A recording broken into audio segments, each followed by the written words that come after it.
संघ की स्थापना के 100 वर्ष हो चुके हैं। शताब्दी वर्ष मनाया जा रहा है। पूरे देश में पंच परिवर्तन के ऊपर सेमिनार हो रहा है, पंच परिवर्तन के ऊपर चर्चा हो रही है। अभी बहुत सारे लोग सोशल मीडिया के माध्यम से हमसे पूछते रहते हैं, संघ को कैसे ज्वाइन करें, संघ क्या करना चाहता है, संघ का क्या लक्ष्य है।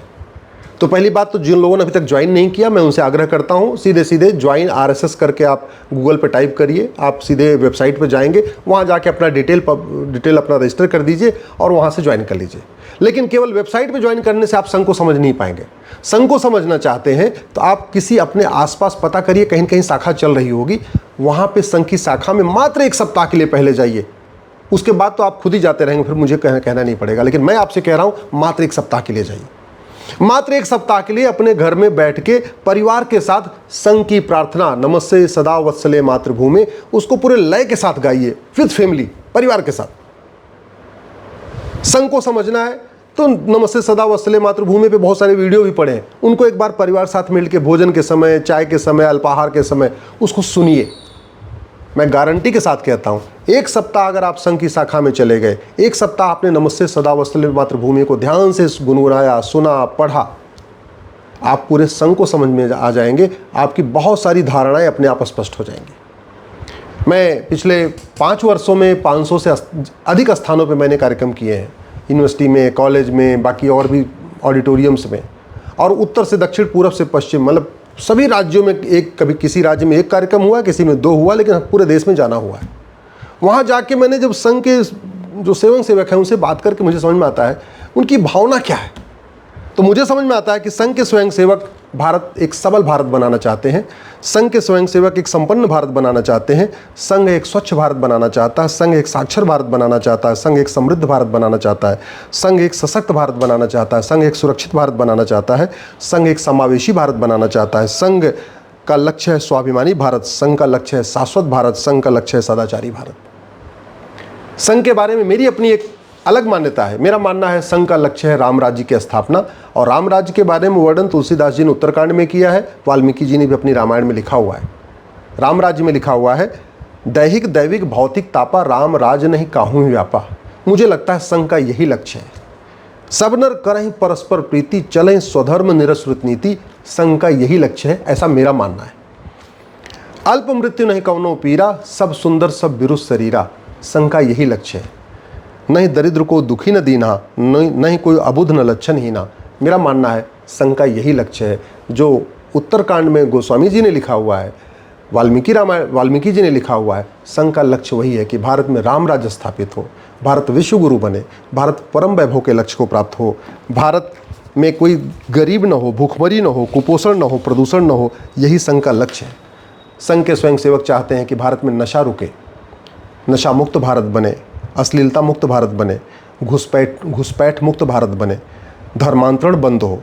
संघ के स्वयंसेवक चाहते हैं कि भारत में लफ्ज़ जिहाद की घटनाएं बंद हो, ज़मीनों पर अतिक्रमण बंद हो, भारत में ये जो OTT का गंदा नेटवर्क फैला हुआ है ये रुके।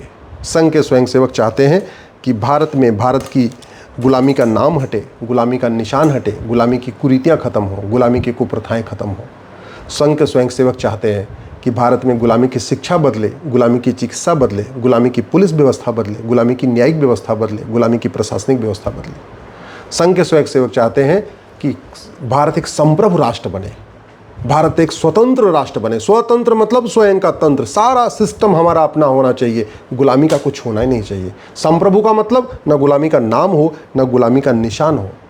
सच्चाई ये है, संघ ने अपनी तरफ से बहुत प्रयास किया है भारत को बदलने के लिए। शायद संघ है इसलिए आज हम ऐसा भारत देख रहे हैं। संघ नहीं होता तो भाजपा नहीं होती, भाजपा नहीं होते तो मोदी जी प्रधानमंत्री नहीं होते, मोदी जी प्रधानमंत्री नहीं होते तो आज पिछले 10 साल में हमने जो बदलाव देखा है, हम बदलाव देख नहीं पाते। बहुत कुछ बदला है, इतना बदलाव आया है कि कम से कम जो भारत की समस्याएं उस पर खुल के चर्चा होने लग गई। नहीं तो पहले तो चर्चा भी नहीं होती थी। पहले तो भारत में यहाँ पे पाखंड, झूठ, सेकुलरिज्म के नाम पे सब कुछ परोसा जा रहा था और उसको लोग बर्दाश्त कर रहे थे, उसको लोग समझ रहे थे। संघ है आज इसी संघ के जो है कार्यों का परिणाम है कि आज लोगों की सोच बदली है। बहुत सारे वामपंथियों को भी समझ में आ गया वामपंथ पाखंड है, बहुत सारे समाजवादियों को समझ में आ गया समाजवाद एक पाखंड है। ऐसे बहुत सारे और भी वाद चल रहे थे भारत में, उनको अब वो धीरे धीरे मेन स्ट्रीम में आ रहे हैं, वो भारतीय बन रहे हैं। संघ का ही नतीजा है कि अब विदेशी भाषा के बजाय भारतीय भाषाओं पे लोगों को गौरव प्राप्त हो रहा है। लोग भारत की भाषा में बोल रहे हैं। माननीय प्रधानमंत्री जी तो पूरी दुनिया में जाके हिंदी में बोल के आते हैं। अभी चीन में गए थे और भी कहाँ कहाँ जाते रहते हैं, हर जगह बोल के आ रहे हैं, अपनी भारतीय भाषा बोल रहे हो। तो ये संघ की सोच का परिणाम है, ये संघ के कार्यों का परिणाम है। और संघ के इतने आयाम है, शिक्षा के क्षेत्र में, चिकित्सा के क्षेत्र में, न्यायिक व्यवस्था के क्षेत्र में, प्रशासनिक व्यवस्था के क्षेत्र में अलग अलग जो स्वयंसेवक अपने अपने छोटे छोटे अपने संगठन बना के कार्य कर रहे हैं। मजदूर संघ अपना अलग काम कर रहा है, किसान संघ अपना अलग काम कर रहा है, अधिवक्ता परिषद अलग काम कर रहा है, विद्यार्थी परिषद अलग काम कर रहा है। तो इतना बड़ा जो नेटवर्क पूरे देश में चल रहा है, उसी का परिणाम है कि आज हमें एक नया भारत दिख रहा है।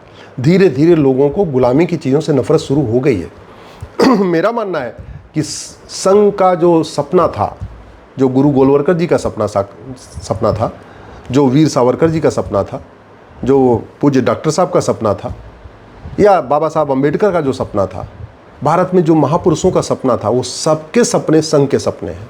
संघ वही करना चाहता है। संघ गुरु गोविंद सिंह जी के सपनों को साकार करना चाहता है। संघ छत्रपति शिवाजी महाराज के सपनों को साकार करना चाहता है। संघ बाबा साहब अम्बेडकर के सपनों को साकार करना चाहता है, ऐसा मेरा मानना है। संघ वीर सावरकर जी के सपनों को साकार करना चाहता है। संघ गुरु गोलवलकर जी के सपनों को साकार करना चाहता है। संघ पूज्य डॉक्टर हेडगेवार जी जिन्होंने संघ की स्थापना किया, स्वाभाविक सी बात है, उनका जो सपना था वो तो साकार करना चाहता ही चाहता है। अल्टीमेटली चाहता है संघ एक भारत श्रेष्ठ भारत बने। संघ चाहता है भारत में न्यायिक व्यवस्था अच्छी हो, पुलिस व्यवस्था अच्छी हो, प्रशासनिक व्यवस्था अच्छी हो। मेरा मानना है संघ के लक्ष्यों को प्राप्त करने के लिए हम सब लोगों को अपनी अपनी तरफ से मनसा वाचा कर्मणा प्रयास करना चाहिए। हम जिस भी क्षेत्र में हैं, मैं वकील हूँ, वकालत के क्षेत्र में जो कुछ कोशिश कर रहा हूँ, मेरा भी यही लक्ष्य है कि जो हमारे पूर्वजों का सपना है, जो संघ का सपना है, वो साकार हो। आप भी किसी भी क्षेत्र में हैं, आप सेना में हैं, आप पुलिस डिपार्टमेंट में हैं, प्रशासनिक डिपार्टमेंट में हैं, व्यापारी हैं, उद्योग करते हैं, जो भी करते हैं, श्रमिक हैं, किसान हैं, कुछ भी करते हैं, एक बार राष्ट्र को सबसे ऊपर रखिए। आप अपनी भारत की संस्कृति को सबसे ऊपर रखिए, फिर आपको समझ में आ जाएगा कि आप क्या कर सकते हैं। बहुत सारे लोग हमसे पूछते हैं मैं क्या करूं, मैं क्या करूं। मैं कह रहा हूं हर व्यक्ति कुछ न कुछ कर सकता है। ड्राइवर हो, चाहे वो कंडक्टर हो, चाहे वो खलासी हो, चाहे वो रिक्शा चलाने वाला है, चाहे जहाज चलाने वाला, सब लोग कुछ न कुछ कर सकते हैं। हाँ, मेरा इस मामले में एक विचार ये है कि भारत में बहुत सारी जो समस्याएं हैं, जो सामाजिक समरसता टूटी हुई है, छुआछूत की भावना टूटी हुई है, ये सब कुछ घटिया नियम कानूनों के कारण चल रहा है।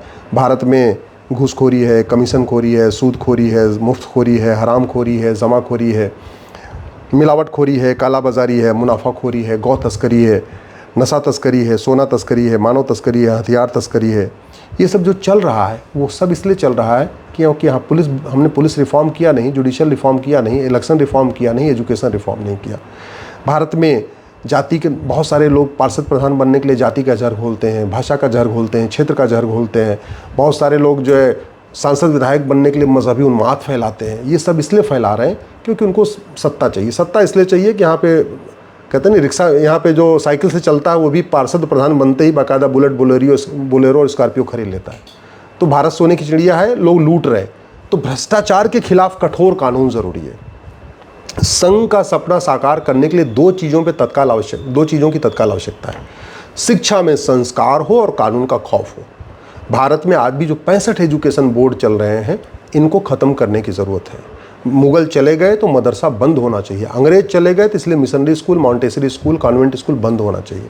भारत स्वतंत्र है, भारत संप्रभु है, इसलिए भारतीय शिक्षा व्यवस्था, अपनी जो हमारी गुरुकुल शिक्षा व्यवस्था थी, वैदिक परंपरा की व्यवस्था थी, उसको लागू करना चाहिए। उससे भारत एक विश्वगुरु भी बनेगा, भारत एक संप्रभु राष्ट्र भी बनेगा, संघ का सपना भी साकार होगा, भारत को परम वैभव का लक्ष्य भी प्राप्त होगा। दूसरा, कानून का खौफ। शिक्षा में संस्कार हो और कानून का खौफ हो तो संघ का सपना बहुत जल्दी साकार होगा। और मैं अपनी तरफ से यही कोशिश कर रहा हूँ। इसलिए मंडे टू फ्राइडे मैं कोर्ट में रहता हूँ, सैटरडे संडे सारी छुट्टियों में बाहर घूमता रहता हूँ, लोगों से संवाद करता रहता हूँ। और जाके हमें समझ में आया कि जो लोग नहीं भी अभी तक संघ को ज्वाइन कर पाए हैं, वो सब ज्वाइन करना चाहते हैं। तो तरीका मैंने आपको बता दिया, ज्वाइन आरएसएस, जाके सीधे ज्वाइन कर लीजिए। संघ की प्रार्थना को परिवार सहित घर में बैठ के पढ़िए, गुनगुनाइए, नमस्ते सदा वत्सले मातृभूमि। और आपके आसपास जो संघ की शाखा है वहाँ एक सप्ताह के लिए ज़रूर जाइए। एक बार आप जाएंगे, उसके बाद फिर मुझे कुछ नहीं कहना, उसके बाद आप खुद निर्णय करिएगा कि आपको कंटिन्यू जाना है कि नहीं जाना है, संघ के कार्यक्रम में जाना है कि नहीं जाना है, क्या सुनना है, क्या करना है। आपके विचार अपने आप ही बदल जाएंगे, ऐसा मैं पूरी जिम्मेदारी के साथ कहता हूँ। वंदे मातरम, भारत माता की जय।